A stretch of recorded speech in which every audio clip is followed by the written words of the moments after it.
So this is my introduction to me. This is the wordle of the titles from my papers that I published. So you can see there's a lot of things in here which are relevant to this talk, like survey. I haven't decided what I'm going to talk about for my second two talks, so if people have opinions, they can let me know. I have like 3 talks remaining and 2 to give, so I haven't decided which one to talk about. But I may talk about the first survey, which is a radio survey of the sky. I probably will talk about classification, which is a technique to use on catalogs. Today I'm going to talk about astronomical surveys and data archives. This is kind of a high-level talk. I encourage you to ask any questions that you want to ask about areas that you'd like me to get into more deeply.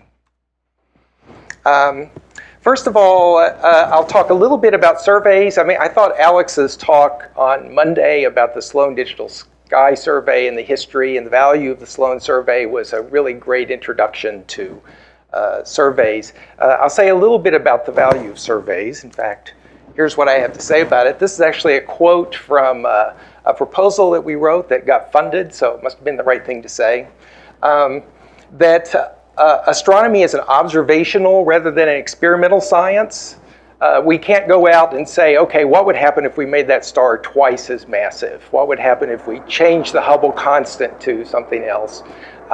What we can do, though, and in fact, with cosmology, we only have one universe. That makes things especially hard with cosmology. With most things in the universe, we have lots of examples of objects. And so we do surveys to find objects with different ages, different metallicities, different characteristics of all kinds, stars of different masses, clusters with different histories. Surveys are essential to finding this array of objects. So surveys are the things that really in astronomy substitute for experiment. And the best surveys, in fact, are the ones where you don't start out and say, okay, we're going to do a survey of all the nearby galaxies. In my opinion, it's better to be doing a blind survey of as large an area of the sky as you can afford to do with whatever instrument that you have, because that's where you get an unbiased sample. And I'll talk a little bit, not in this talk, but in the radio talk, assuming I give it, about a particular use of surveys where you do image stacking, where you deliberately look at areas of surveys which are empty, where you don't see anything, and that turns out to be extremely valuable. So complete unbiased surveys are really important to us. I won't emphasize this too much. Alex talked a little bit about the changes in the power of computing. For people who are younger, you may not realize how big these changes have been over your lifetimes. They're really astonishing. The things that have happened that have changed our ability to do surveys are vast increases in the sizes of detectors that we have. So we're building now gigapixel cameras, where the cameras, the electronic detectors that existed even 30 years ago were sort of, a few hundred pixels to a few thousand pixels. So the size of the cameras has increased dramatically. The CPU power has gone up dramatically along with that. The memory that's available has greatly gone up. The storage has gotten very much cheaper and larger.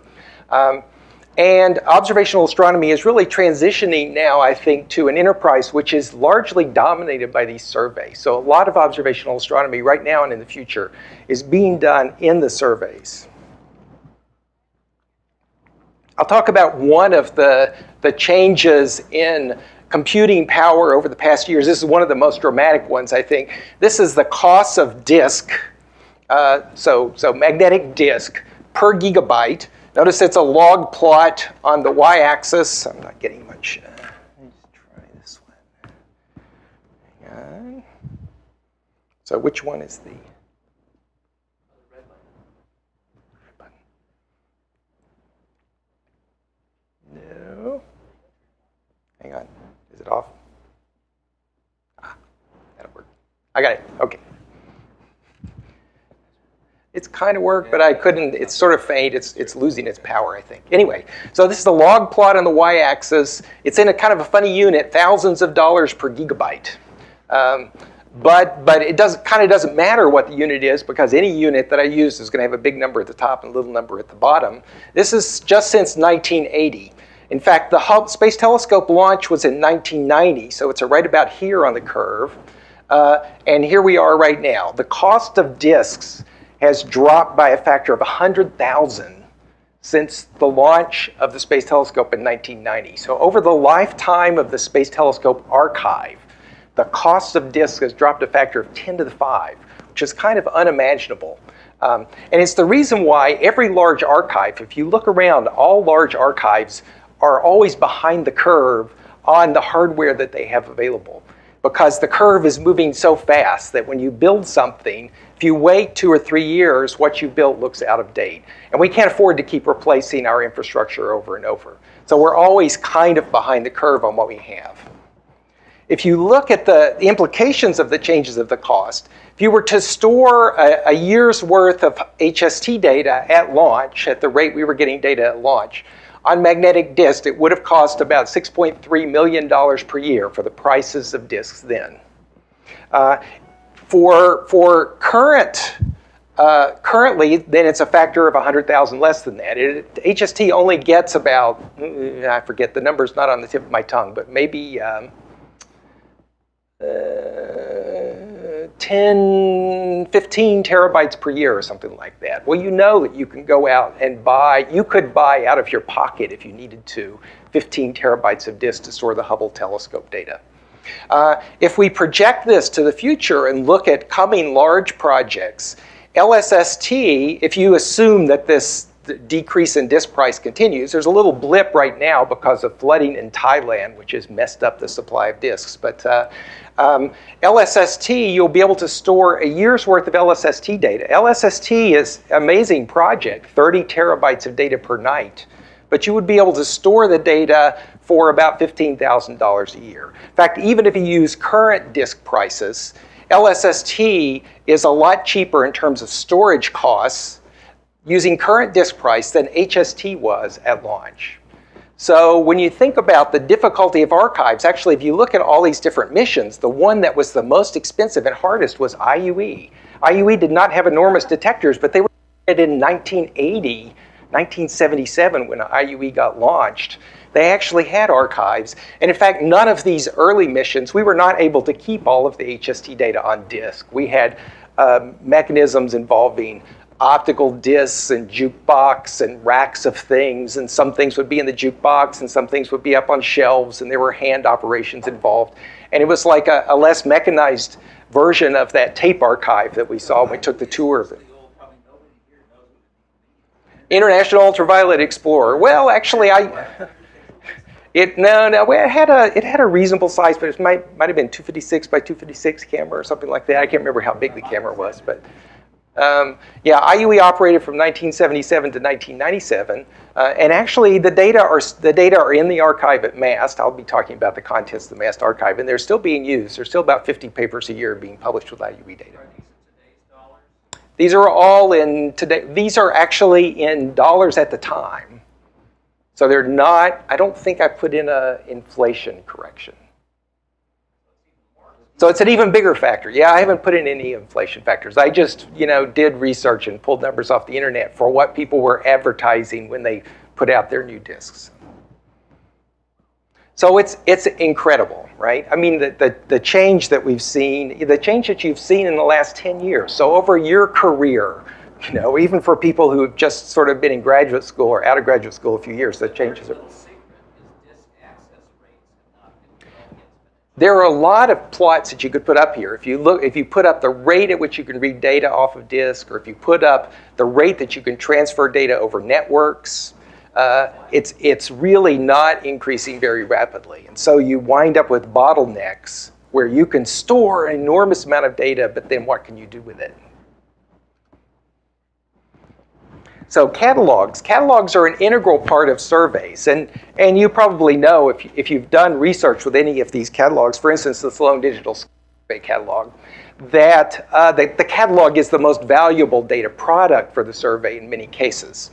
But it's important not just because people do science with it, but because you have to create that catalog in order to calibrate the survey. It's an integral step to doing a survey to create the first version of a catalog, which is going to have all sorts of artifacts, biases, things that need to be corrected. And then that first version of the catalog is input to a sort of self-calibration process inside the survey where you correct things like astrometric errors, photometry errors, get out all these systematic effects. So the catalog, you have to have multiple versions of a catalog. It's important for people doing surveys to realize this, and they often deny that it's going to be the case. They, you know, if you look at people, there's always a point early in a project where they say, well, we are going to get so much data, we can't afford to process it more than once. We're going to process it once, we're going to do it right the first time, and then we're not going to go back to that data again. You can never get away with that. I would argue that anybody who says that is just fooling themselves. Alex said, and this is actually an interesting observation, that the thing that saved the Sloan survey was that they were not on time. They had a long enough delay that the computing hardware caught up to the need to do multiple reprocessing of the data. And you have to be able to do that. You really have to be able to process the data a bunch of times. An example of a project that's going right now is the Panstarrs project. The Panstarrs is a telescope. It's on Mount Haleakala on top of Maui. It's a relatively small telescope with a really big camera. I think it's the biggest camera that's in operation right now, although I don't keep up with what the records are. They're doing a survey of basically all the sky that's accessible from Hawaii, so 30,000 square degrees, about 3/4 of the sky. And they're right now in the process of defining the calibration of Panstarrs by doing what they call UberCal. It's basically doing this cross-calibration where you take the catalog, you match up multiple observations in different fields, different filters, different epochs, and then look at all the systematics that you see. And there is no catalog that exists which is suitable for doing this calibration. You have to basically create the calibration as part of the survey. This is a comparison of the Panstarrs UberCal results as of about a year ago, I think, so it may be a little bit better than this now. With the Sloan Digital Sky Survey, so it has this kind of funny footprint because that's the Sloan footprint, or it's a combination of the Sloan footprint and the Panstarrs data that exist. The stripes that you can see in here, so these are biases in the photometry, basically offsets of photometry. The stripes that you can see in here are the Sloan stripes. So when you see biases which run along strips like that, that's a sign that the Panstarrs photometry is actually more accurate than the Sloan photometry. If you see biases which are in blocks, and there are like this kind of block here, there are some places where there are squares. Those are cases where the Panstarrs photometry is not too good. So that's sort of the structure of the Panstarrs bias. So another thing that's important about catalogs is it's very important for the catalog to be used for science as early as possible in doing a survey. That's key to improving the survey quality. You can't just expect that you're going to create a catalog, dump it out there, and people are going to do science with it, and you're not going to have to change it. You have to have people trying to do science with those catalogs in order to discover what the flaws are. An example, this is something that I actually did. I was looking for radio sources that had 2 mass counterparts and did not have Sloan counterparts. So I'm looking for extremely red radio sources with unusually luminous counterparts in the infrared.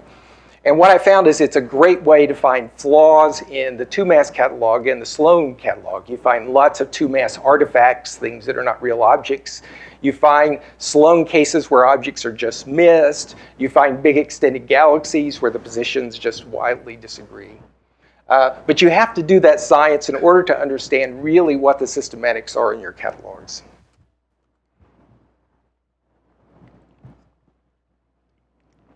So a few things about tools for catalog access. I mean, the essential catalog functions are searching the catalog on positions or other parameters and cross-matching the catalog with other catalogs. The cross-match is essentially the same as a positional search, but it's a positional search on a massive scale where both catalogs may be very large. We're doing now surveys which are generating catalogs with 1 billion objects, and doing cross-matches between 2 billion object catalogs is still a pretty hard thing. Tomas Budivari, I think, will be talking more about exactly how the cross-matching algorithms work. The primary access tools for catalogs, I would encourage you to learn, if you don't already know, how to use the virtual observatory services, just because they provide a standard interface to catalogs for positional searches at least. There are versions of VO services coming along which are more flexible, allow you to do searches using more parameters of the catalogs, but they're really not widely supported yet. So the main things that are supported are the cone search positional searches. And then the other primary tool for accessing the catalog, and Alex talked about this, is cast jobs. It's basically direct database access using SQL. So if you want to do, really deep all-sky science using catalogs, you have to learn how to use SQL in order to do that. There are also custom tools and services. Typically, the catalogs exist in multiple different websites and multiple different locations. They're all providing their own services, and so there tends to be a startup learning cost associated with learning to use any new catalog. And finally, something that you used to be able to do, but is really getting pretty hard to do now, is just download the whole catalog and then use your own software to analyze it. Catalogs are big enough now that it's really hard to download this catalog. So very little science, I would say, gets done with the new catalogs by downloading the catalog to your own computer and then doing analysis on it. MAST is not one of these object catalogs. MAST is about 200 terabytes, which is not, it's not so big. But the big catalogs, like the Panstarrs catalog, is going to be a database of about 100 terabytes. So it's big enough that downloading 100 terabytes, and it's complex structured data. Panstarrs is doing time-resolved observations, so the same object appears in the database many different times with many different observations. So it's a complex enough structure. It doesn't look just like an ASCII file in some sense. There's not a simple model of it. Sorry, can I ask, so what about, obviously people want to download the database instead of data, probably 90% of it is not what they want, but they may download a chunk. Yes. And that chunk may be actually much larger than what they need, but still a tiny subset. Is that That is a pretty common usage, and I would say, if I think about my own science, I do that a lot. So I use the tools that are available to sift out a part of the catalog which is more or less what I want, but which needs further refinement in order to get the final science sample that you need. And then I download that bigger catalog and then do operations on it locally in order to download it. So that is common. Yeah. Here's a list, kind of a random list of selected catalogs. So I'm sure this is in no way complete, but I was trying to think of the catalogs which cover relatively large areas of the sky. There's a list of all skies catalogs up at the top. 2MASS, the largest all-sky optical catalogs are still the GuideStar Catalog 2 and the U.S. Naval Observatory Catalog. Both of those are made from photographic plates, from the old Palomar Sky Survey plates, which got digitized and scanned. Catalogs got made from those. So the photometry is, very low quality compared to digital imaging, and in many different ways, those things are inferior, but they're superior in that they at least cover the whole sky. So you can be confident if you have, for any place in the sky, you can go there and the data is available. WISE is a relatively new catalog, mid-infrared catalog. There's the ROSAT X-ray catalog, which was created in the early 90s, is, I believe, still the best all-sky X-ray catalog. HiPACC and Tycho are astrometric catalogs. They include only bright stars. If you look at the contents of these catalogs, for instance, 2MASS is relatively bright, and the contents are mainly stars. So there are some, there are galaxies in there, but the population is dominated by stars.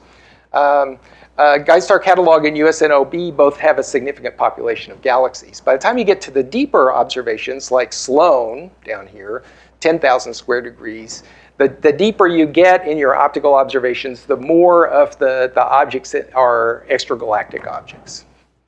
Some other relatively large area catalogs, GALEX is ultraviolet catalog. It covers about 30,000 square degrees of the sky. NVSS is a radio survey done with the VLA.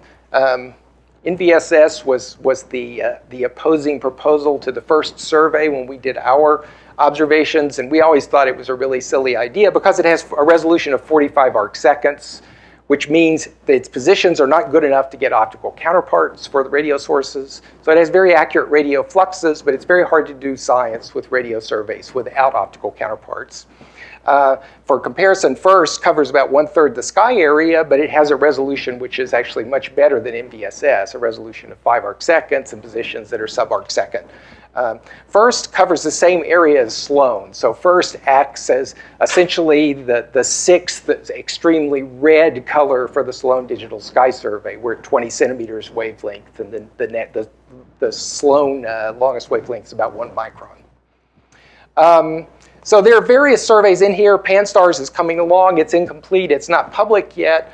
Although there is an agreement that the Panstarrs archive is going to come to Space Telescope Science Institute, and we're committed, assuming we can find all the resources we need, to making that available as a public resource. Then when you get down to the bottom, there are these very deep catalogs which cover sort of modest areas, in some cases up to around 1,000 square degrees, down to very small areas, Cosmos, which is 2 square degrees, but is covered with HST resolution and HST depth. There are lots of smaller surveys. UDF is 1 ACS pointing, so sort of 200 by 200 arcseconds. So it's one little spot on the sky, but extremely, extremely deep. For anybody who doesn't know, that's the ultra deep field.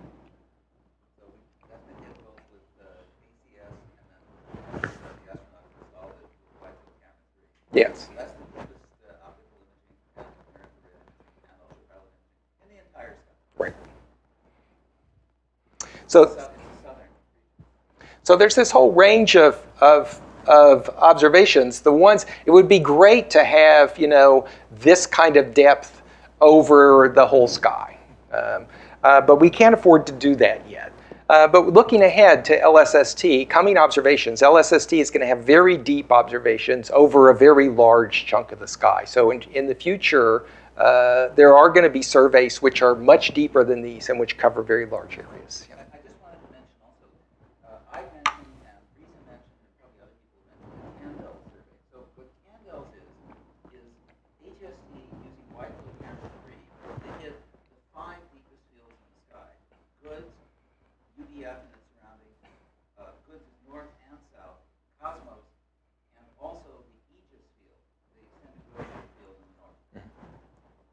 So these are very small but ultra deep fields with a great deal of multi-wavelength data. So Alex talked about the Sloan Digital Sky Survey. I had this slide all written before he said what he had to say, but the Sloan Digital Sky Survey really set the standard for what catalogs and surveys should be for astronomy. I mean, it was amazing actually to hear Alex talk about all the problems and how the project barely was capable of being done. They had loads of issues, and it took them a very long time, much longer than they anticipated, to complete their project. But they created a fantastic data product with fantastic tools for accessing it. They released the data very quickly in a very timely way. Just in every way, I really think they set the standard that all other surveys should be required to at least aspire to. So that they had an enormous science impact. I mean, the science impact of Sloan, as Alex said, I think is quantifiably proven to be the biggest of any science project to date. So, surveys versus mission archives. Whoops, pardon me. We have archives, for instance, the archive at MAST for the Hubble Space Telescope data. The Hubble Space Telescope data survey archive, it looks nothing like a survey. Surveys are designed to be homogeneous. Typically, you have a single observing program which lays out the entire survey. You have one instrument or a very small number of instruments. You have a small number of filters and observing modes. All the data is basically taken in a consistent way. You have consistent exposure times, so the depth of the data is very consistent. And you have sky coverage, which at least over a large area is basically uniform. It's filled in. It has sort of a well-defined sky area that the survey covers. Mission archives from observatories like the Hubble telescope, are extremely heterogeneous. They're in exactly the opposite extreme. They're driven by a huge variety of science proposals from observations like the ultra deep field, where it's just a pointing at a single position for days and days and days to get the deepest observation of one spot, to observations of Kuiper belt objects in our own solar system, where you're actually tracking during the observation at the rate that you think Kuiper belt objects would be moving in order to do surveys for distant moving targets in our old solar system. There are very short observations of bright stars. There are extremely long observations. There are a huge number of instruments, and the Hubble telescope has had 5 servicing missions, which put different instruments on board. Each one of those instruments has lots of filters, many observing modes. And so the data is extremely variable and heterogeneous, and the sky coverage is very uneven. I've got a few examples of sky coverage. These are snapshots taken from the Hubble Legacy Archive interface, which shows the view of data in the Hubble Archive and allows you to download that data. This is Galaxy M101. These are the HST observations in M101.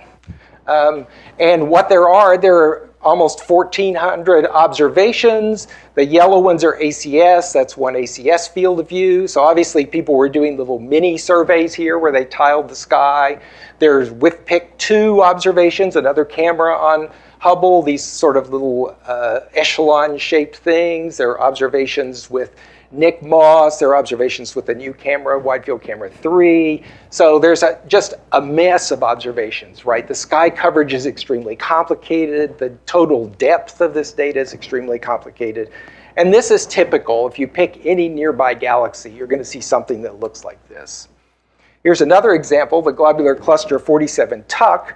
This is actually a calibration target for HST. There are lots of observations. There are nearly 4,000 observations here, most of them of this one field in the outskirts of 47-TuC, which is used to monitor the photometric response of the instruments and the astrometric, to do astrometric calibration of the instruments. When they're doing those observations, they're often doing observations in parallel with other instruments, so you get this sort of ring of observations around the target position. So again, there's a huge amount of data there. There's some very interesting science is being done on 47-TuC with extremely accurate photometry, very deep color magnitude diagrams that go down to 30th magnitude in here. And they're so accurate in their photometry that you can see multiple main sequences. So you can tell that the cluster is really not a completely homogeneous population, which was the assumption before they started doing this work. Then here's one more. This is the galaxy M31. This is a large area on the sky. It's about 3 degrees across, I think. Here I'm only showing the ACS and the Wide Field Camera 3 observations. This is the subject of one of these large treasury programs for the Hubble telescope, the FAT survey for Panchromatic Hubble Andromeda Treasury Program, I think. So you can see that there's a sort of a systematic effort to survey relatively large contiguous areas here. But even in areas like this, where you have a real survey with uniform properties going on, there's still a lot of variability in the data. So the archive at Space Telescope hosts archives for a lot of missions, not just for the Hubble telescope. The big active missions are HST, the Hubble Space Telescope, Kepler, which is a mission which is searching for planets by doing time series photometry of lots of stars, like 100,000 stars in the galactic plane, and GALEX, which is an ultraviolet mission which is doing a survey of the sky. The Hubble Archive has been in operation since the Hubble launch in 1990. All HST data get retrieved through that archive. That was a really good design decision at the beginning, by the way. If you ever find yourself in a place of designing one of these archives, the requirement that all data, including data for observations that have just been taken that are going out to the observers, come from the archive. That ensures that what's in the archive gets looked at right away by the observers so that you find out if there was any problem getting that data into the archive. And then the Hubble Legacy Archive, this is part of the image browser for the Hubble Legacy Archive, which allows you to overlay catalog sources and things like that, has been in operation since 2008. So it's sort of a living archive in many ways. As Joel said, this is now, it used to be the Multi-Mission Archive of Space Telescope. It's now the Mikulski Archive for Space Telescopes. Actually, she came up to Baltimore and gave a talk on the day this got christened. She brought along her family, and she gave a fantastic talk, which is on, where she talked about the reason why. She said people have proposed naming other things for her, but the reason why she selected this. And she loved the fact that it was open to the whole world, that it's something that's not just a closed, oops, am I doing something wrong? Okay. It's not something that's just closed even to astronomers and scientists. It's open for anybody. The MAST as something more than an archive for the Hubble data was established in 1997 with the end of the IUE, International Ultraviolet Explorer mission. They were looking for a place to put the IUE data. And it made sense to put it with the Hubble data because it's ultraviolet spectra. It actually fits scientifically with the Hubble data. And now we're NASA's Hubble Archive Center for optical, UV, ultraviolet, and shading into the near infrared. In the future, we'll be the archive for the James Webb Space Telescope. There are other NASA archive centers, which you probably know about if you've used Archive. HiPACC, which is for high energy data, X-ray and gamma ray. There's a cluster at Caltech, UC-HiPACC, NED, which is for infrared data. And then ADS is the archive for the astronomical literature, also funded by NASA.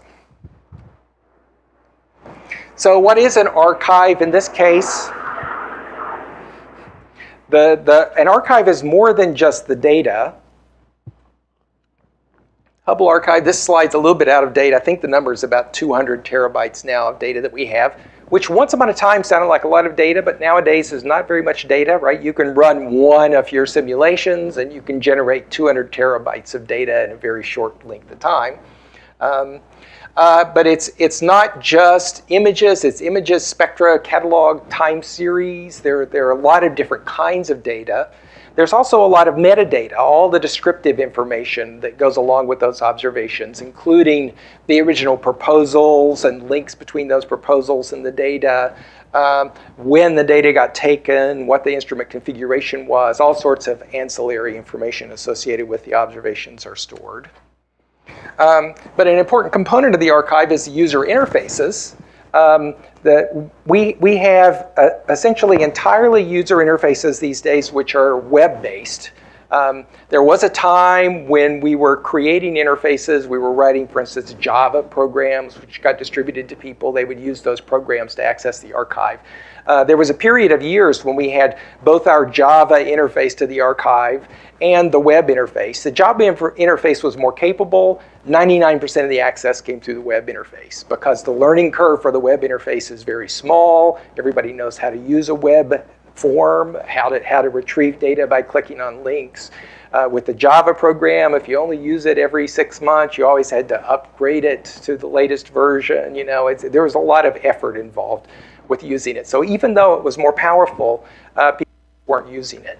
Now we can create web interfaces using the current web technology, JavaScript, and that there's a lot of technology where you can do things in the browser that you used to not be able to do with static web pages. And so you can do everything inside the browser, and it's really the best way to deliver data to people. And then we have a lot of services that we provide. So much of the access to our data now comes not from people sitting and typing at a computer and putting in a position and doing that request, but people who have lists of catalogs that they've generated, lists of sources, which they've generated from searching catalogs someplace else, like the Sloan catalog. They want to bring that list to us and ask, okay, what HST data is available here? How can I find observations? Which of these things have deep ACS observations so that I can do science on the objects that I'm interested in doing? So you're doing that not putting in things source by source, but by basically doing mechanized or queries that are driven from scripts, from computers. So a lot of our access is to the services that are available. As I said, the VO services, which return XML, are very heavily used now, but most of our services can return things in lots of formats. So if you hate XML, you don't have to learn how to use XML. brief summary of what's in the MAST archive. I won't spend too much time on this, but this is by data volume what we have. Mostly it's HST data. Both the HST and HLA slices are HST data. GALEX is a pretty big component. Kepler is a rapidly growing component. Then there are other basically smaller missions. We look at the number of accesses. These are just number of searches, not number of web hits, but number of searches per year. We had more than 25 million searches last year. Since there are maybe 15,000 astronomers, we don't think that every astronomer is doing 1,000 queries. Instead, there are, people are writing scripts which are doing bulk queries to the archive. Past and projected volume. This is a little out of date. Right now, as I say, we have about 200 terabytes of data. The data will grow rapidly. The growth will increase when JWST comes in. And then there's a big jump, which is not shown here, which is when we get the Panstarrs data. Panstarrs will be about 3 petabytes of data total, so it sort of puts us way off the top of the chart here. So the volume of data keeps growing, but it's actually very easy to handle with as long as the speed and capability of computers continues to grow. This is ingest and retrieval for the archive. One of the things that's unusual about the archive at MAST compared to archives in other areas of science or technology are that the volume of data flowing into the archive, the rate that data is being ingested by the archive, is much smaller than the volume of data flowing out of the archive. So we're distributing every year something like 8 to 10 times as much data as we're adding new data to the archive. So the main channels, if you look at the sort of flow of data, the main bandwidth channels that we need are for data going out of the archive, not for data coming in. Yep. Do you guys offer the extracted sources and the other magnitudes, or just the images, and you have to yourself completely design it? There is, so the Hubble Legacy Archive is creating catalogs of sources, and I think, Tomas, are you going to talk about the Hubble source catalog in any of your talks? I don't know. You could. Tomas is doing a project with Steve Lubau. Right now what we have is catalogs for individual images. But the catalogs are not matched up with one another so that you can say, oh, here's an object which has observations at all these different times with all these different instruments. Tomas and Steve Lubau have been doing a project to do the cross-match, which is a little bit complicated because the astrometry is not that accurate, to produce a real object catalog for Hubble observations so that you can do your science from the catalogs. I think that's going to be a really big addition. I won't spend any time on this, but the MAST archive is very widely used. It's basically, we have hits from every continent except Antarctica, I think. This is a really interesting point, which I want to spend a little bit of time on. This is the number of publications per year for papers that use data from the Hubble telescope. Going back to 1995, the number of publications, so the top line is just the total number of publications. It's continued to increase with time. But if you look at the blue, these are non-archival publications. These are basically the PI publications for new observations that are being taken by the telescope. And these are actually defined in a very conservative way. An observation is defined as non-archival, or a paper is defined as non-archival if there's no overlap between the co-authors on the paper and the co-investigators on the original proposal. There has to be nothing in common, regardless of when it got published. So if you have a paper that gets published 20 years later and there's one co-author who was a co-I on the original proposal, that's not called an archival paper, that's called non-archival. The majority of papers, and all the growth since 1997. 1997 was when the STIS and NICMOS instruments were put in, so the first real second generations in Hubble. The number of publications per year has been basically pretty flat. That's because the number of orbits per year, which is the unit that we allocate time in, has been flat. We don't get more orbits per year. The number of observing programs done each year is basically constant. So it's really not increasing. The number of papers that are getting published is not increasing. The number of archival papers, though, papers that have no connection to the proposals, they're just pulling data out of the archive and doing new science with them, continues to increase. For about the past 5 years, the number of archival papers being published every year with Hubble data has exceeded the number of non-archival papers. So, and clearly this is continuing. So I think we can say quite confidently that when you get to the end of the Hubble mission and go, 10 years out and sort of integrate over all the science that's done by Hubble, it's going to be dominated by archival research. And that's a little surprising if you think about it. If you look at things like that observation of M101, and you have these observations that are taken by people for all their different reasons, with all their different filters and observing modes and instruments, it seems like, it's not like Sloan, which was designed from the beginning to be an archival resource. It was designed for people to do their individual science. But it's turned out to be an extremely valuable resource for people doing archival science, for doing other science that wasn't planned by the original observers. So the archive, in fact, it's relatively cheap as a part of the Hubble project, and it's really an extremely cost-effective way for us to be spending our money. I think Barbara Mikulski liked that too. So a few key archive technologies. Obviously, archives have to have databases. Currently, our databases are almost all Microsoft SQL Server. Something I should say is that we've benefited greatly over the years from being across the street from Alex Saleh and his group. So as they've done lots of advanced development on databases, we've been able to adopt that and incorporate it into our own archive. And in many cases, we followed along in Alex's steps. So one of the things he mentioned, there was an object-oriented database called Objectivity. We had that for a while. We did the transition from there to Microsoft SQL Server along with them. So it's been a very productive collaboration. Alex mentioned that something you have to plan for. As I say, we've been around for 20 years. I think we've gone through 4 generations of databases. So about every 5 years, you have to wind up replacing your databases. Data storage. Currently, everything is stored on magnetic disk, on spinning disk. We also use ultra-density optical disks for backup. We have to be able to write a copy of the data, which gets carried off and stored in Iron Mountain, in some sort of safe storage location in case the building at Space Telescope melts down because we have a heat wave, which is even worse than the one we're having now. That's actually if you look at the effort that's required in the archive right now, the biggest effort is associated with these hard copies of disks or hard copies of data and then carrying them off somewhere.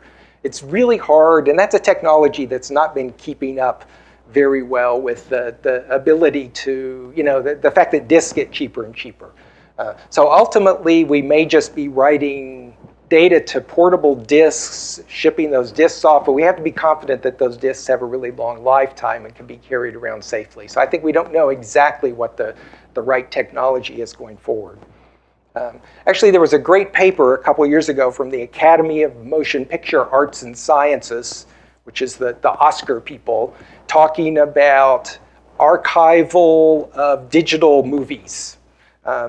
And they said, I forget what the number is, but one movie typically produces something like 100 terabytes of data. By the time you look at all it's super high resolution. By the time you look at all the outtakes, they want to save everything.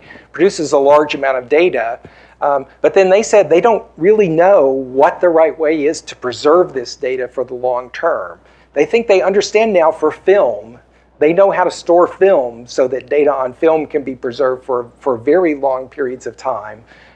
They don't know what the right way is to preserve digital data for a century. So this is something, basically, you have to just keep copying the archive to new media all the time, and you have to be very careful with your bookkeeping so you don't lose data along the way. But it's kind of not quite a solved problem, I think. How do you preserve this data forever? Data delivery has changed a lot over the years. It's 100% internet. When the telescope was launched in 1990, there was no internet. So, and then nobody was even planning for delivery for high-speed networks, as far as I know. In the past, we've delivered data on 9-track tapes, which many of you probably have never even seen, exabyte tapes, CD-ROMs, DVDs, lots of different media.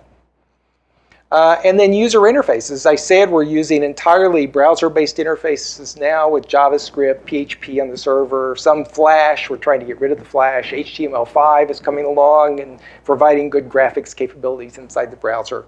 But that's clearly the right direction going forward. In the past, we've had a bunch of different interfaces, including paper forms. Once upon a time, if you wanted to request data, you had to fill out a form, mail it to us. We would send back a tape in the mail. So again, just talking about the history, in 1990, there was no internet. The cost of disk was $10 million per terabyte. Sounds like a lot. Our archive computers at the time were VAXs running VMS, which are sort of from a dead company, a dead computer architecture, and a pretty much dead operating system.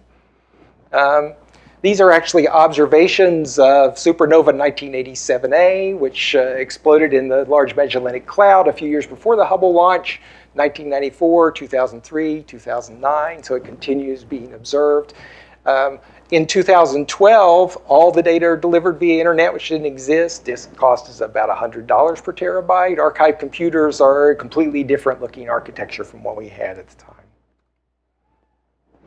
The other point to make about the archive is that the archive is not a collection of static data. It's not that you just store all this data and then you're done. All you do is deliver it to people. The data processing for the data in the archive is continuously improving.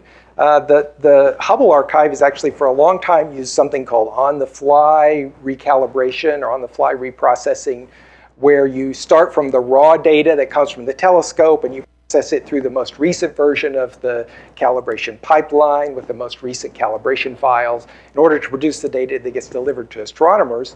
We're trying to go away from that because that introduces significant lag in the ability to deliver data to people. So there's not just you can click on to get the data. The Hubble Legacy Archive was part of the step to create some static data products. But it's tricky because you really don't want the data to be static. You want to constantly be improving it. An example of a couple of projects that we're doing right now, I mentioned the Hubble Legacy Archive. For the GALEX project, as part of the GALEX closeout for the mission, although the mission's not actually ending, I guess. Caltech has taken over the GALEX satellite. The GALEX data are being reprocessed back to the photon level to generate a 50 terabyte photon database with all the photon arrival times and energies for the GALEX data. So it's going to be a really great resource for time-resolved, basically, science using the GALEX database. And it's not a product that's existed before. That's a big computing job, actually. That's one of the kinds of projects that you can have which requires significant computing. So in summary, surveys, as I said at the beginning, are the equivalent of experiments for astronomy. You have to make these catalogs. You have to make a catalog early, and you have to expect to make multiple versions of catalogs because you're going to use it for better calibration. SDSS is the model for future surveys. So everybody should try to, who's doing plenty of surveys, should look at SDSS and say, we've got to do at least that well. And if you do that well, you're doing a great job. Observatory archives are so completely heterogeneous compared with surveys, so that the kinds of problems that you have with organizing the data tend to be very different, but they're still extremely heavily used and they're highly productive for archival science. And the important technologies, databases, storage interfaces, all those technologies continue to evolve and change and will continue to evolve in the future. I mean, one of the things I would say for people who are looking at careers in astronomy and in sort of technical areas, actually, archives is a great thing to be in because the technology is changing so rapidly. There are actually a lot of interesting problems to do there. Plus, there's a lot of science to do there. So it's a really good place for somebody who's technically adept to work at the interface between technology and science. So for people who are looking for that kind of job, you should look at Space Telescope Science Institute as a good place to work. That's it.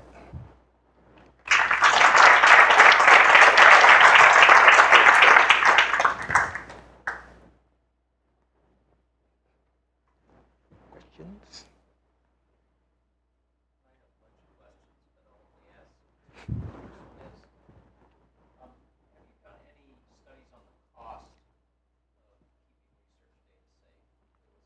Study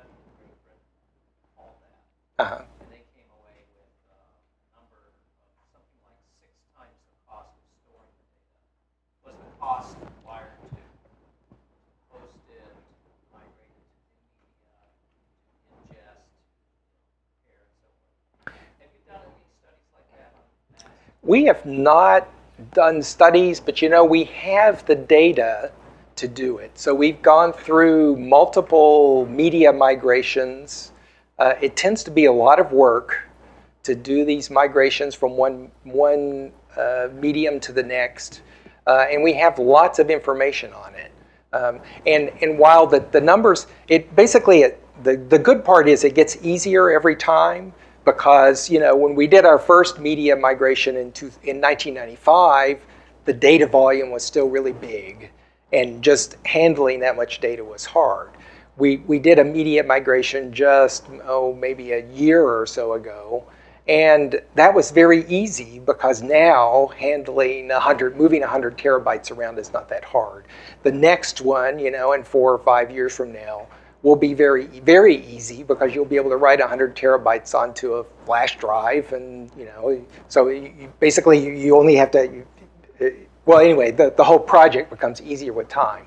But I do think that there's scaling that you could do, where you could say, okay, let's look back at those early steps. How much did it cost? And then we could project out and say, okay, and suppose we're doing this for LSST in 2025, or in 2023, or whenever they have to do their first media migration. So you can really scale it up to the point where you can say, okay, we've got a hard amount of data. It's a challenging quantity of data. How much does it cost to actually preserve this and keep it? And I do think we probably have the information to answer that sort of question. It would be a research project to pull it all together, but we haven't done that.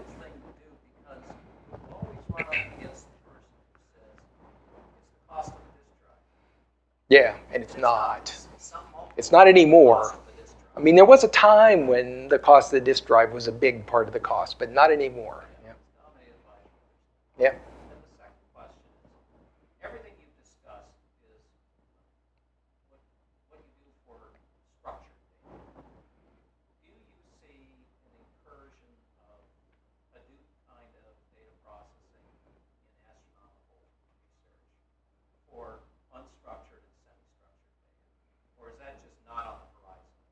But so what do you mean by unstructured data, I guess? What's an example? Very little metadata.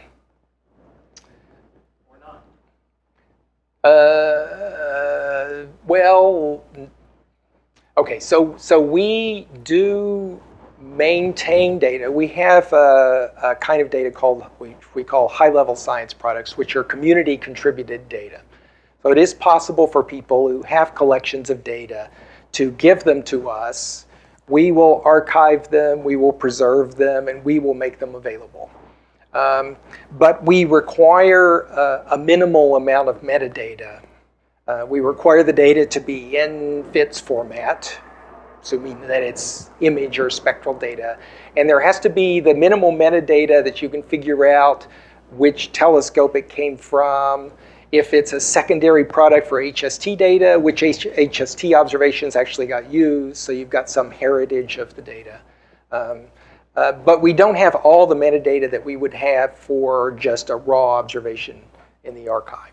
So we do deal with that. We try, and it's a little bit of a tricky balance. I mean, you want to be flexible enough that people don't say, oh, this is just too much work, bother. But you don't want to be so flexible that people give you something, and then in 2 years you look at it and say, well, what is this? I have no idea. You can't answer any questions about it. So you have to maintain at least a minimal amount of metadata. Is that a growing wedge in your total holdings? It is. I didn't include, there's a plot we have where we track the rate of usage of data products. And actually, if you look at those high-level science products, we've got like 5 terabytes of data or something. It's a relatively small quantity of data, but they're extremely heavily used. So it includes things like the final images from goods in the ultra-deep field and those very heavily used Hubble Treasury products. Those are all contributed as high-level science products. So they get used about 10 times as much as an average Hubble data set does.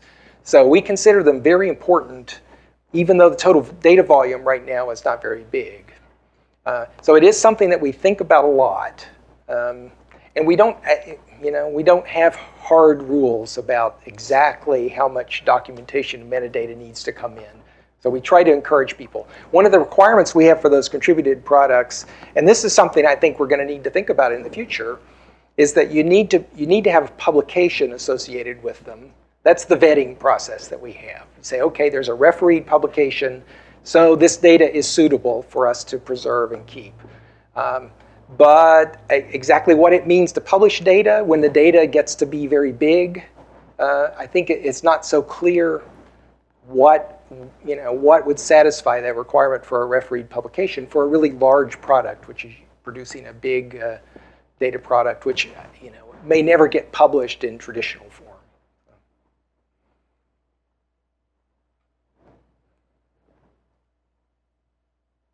Okay.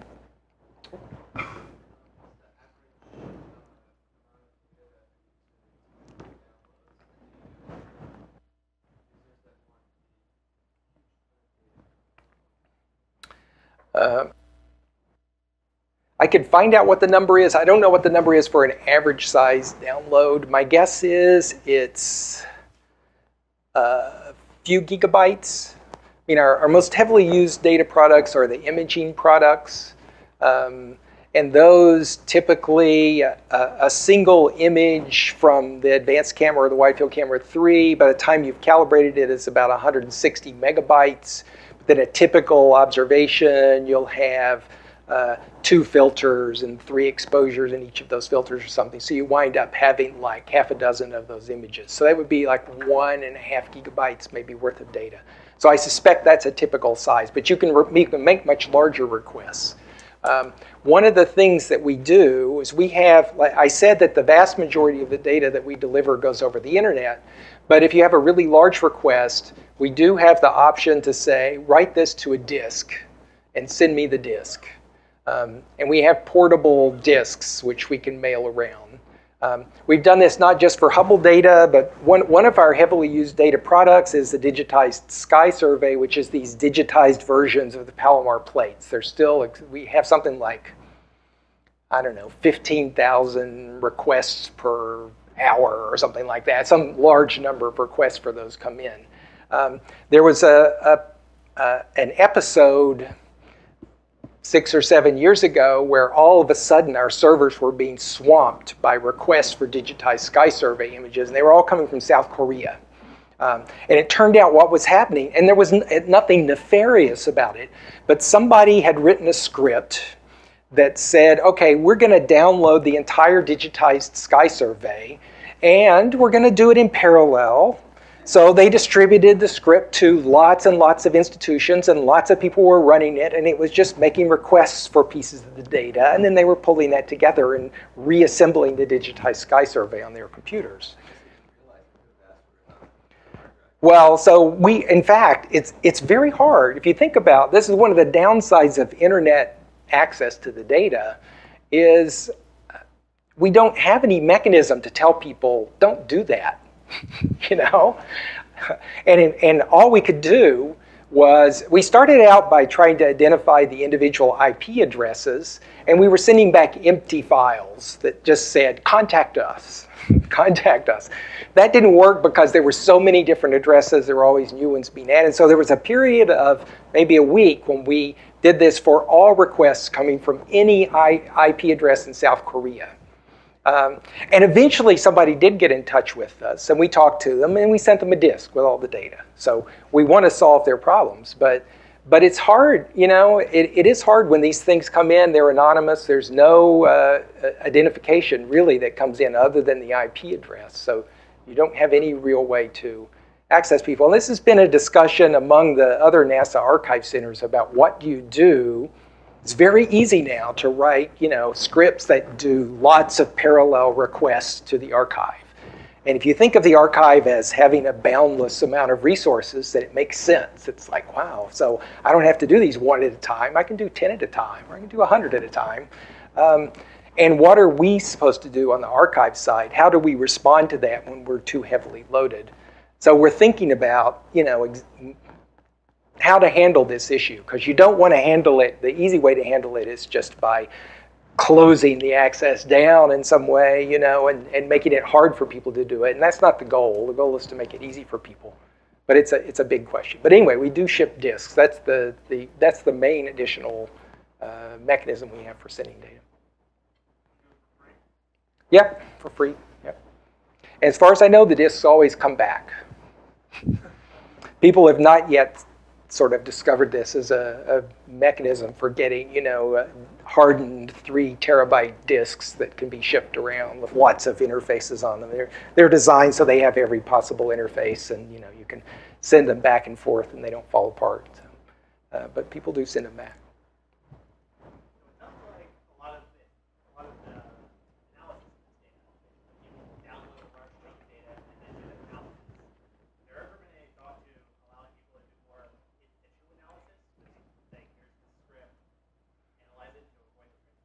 Yeah, I mean that's been on our list for a long time. It's never gotten up high enough on our list to actually have resources put into it. It's not obvious to me exactly how we should do that. I mean, I think if we want to do that, the right way to do it is to come to San Diego Supercomputer Center, say, all right, here is all the ACS data, which is going to be like 50 terabytes of data. We're going to put it all here, and if you have a big compute-intensive project that you want to do, and there are projects, like there were people that were, an interesting project, there were people that were looking for arcs created by gravitational lensing. So they have a particular kind of morphology in the image. There's sort of these sort of funny-shaped long things. They're curved. They're typically near a bright galaxy, although sometimes you don't see the lensing structure. And they were downloading all the ACS data, which pointed in the extragalactic part of the sky, and then running their own software on it. That would be an ideal thing for just saying, just bring your software to where the data is. But we don't have the resources at Space Telescope to provide that as a compute service for people. But there are other places which do have the resources to do it. So I think, it's not, we're always expanding our computing capability, and this could become something that we could do in some practical way. But up until now, it hasn't. I think it's an interesting question. You're right, it does seem silly to require people to start out by downloading, 50 terabytes of data when the results that they're going to generate are probably going to be, a gigabyte worth of results. So.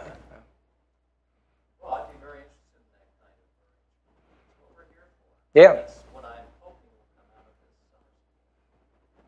That kind of big thinking. That's what Gordon was designed to do. What I'm finding is people are not thinking big enough for what Gordon can do. Actually, if you want to know the hard truth, data is not big. It's observational. Yeah. The simulation side, yes, you're right. We can drown anybody. But on the observational side, I'm not seeing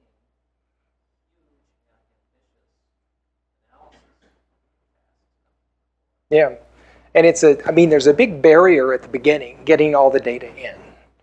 But if archive centers like us are willing to put the time and effort and do the bookkeeping and get all that data over there, then once it's there, the effort for somebody else to use it becomes very much smaller. So it becomes a practical job. We've also looked at, we're looking at cloud-based solutions as ways to do this sort of thing. I mean, we're thinking about what's the right way to bring more computing to bear and to enable more projects which are using really large quantities of data.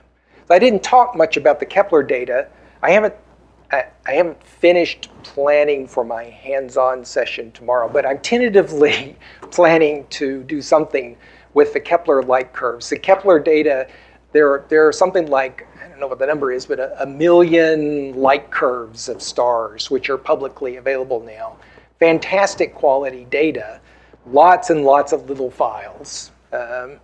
And there's a lot of science to be done there, but I don't think, I don't think people have really attacked the science. There are people who are working very hard on the Kepler prime science, which is finding, eclipsing, or transiting planets. So there are lots of people working on that, and there's a very dedicated project. But then 99% of the Kepler data is just stellar astrophysics, of oscillating stars and binary stars, and there's a huge amount of science to be done there. So all that data will be on the computer here before long, and I think it would be interesting for people to try to think of creative things to do with it. Actually, Kepler's being run out of NASA Ames. Yep. People at NASA Ames told me a couple weeks ago that there's actually more papers out analyzing stellar data, not for the transit, Yes, that's right. than the transit data. Which makes sense because, By a significant factor. yeah. And it's turning out that the sun is an extremely low variability star, which wasn't known when Kepler was planned. People thought that stars of solar type. Yeah, and variability makes it harder to find the planets, which is what they want to do. So they care about that too. But they're getting, for example, heliocosmology and all kinds of other useful information out of Kepler. Yeah. That wasn't really one of the main focuses when the mission was planned. And the part that I'm sure there are unexpected results in that data. There are classes of variability that we've never seen before because we've never had photometry at the level of a few parts per million over years for stars. We haven't had either of those characteristics. So it observes these stars every 15 minutes and gets photometry at an incredible accuracy, which has never existed. There's got to be things in there which we don't know about. Which, As amazing as it is, then you appreciate that every 3 months they rotate the camera because they have to orient powering it. And so they have to then figure out which pixels go with which stars. So the fact that they can get that kind of accuracy is truly amazing. Yeah. Okay, well, thank you. Okay.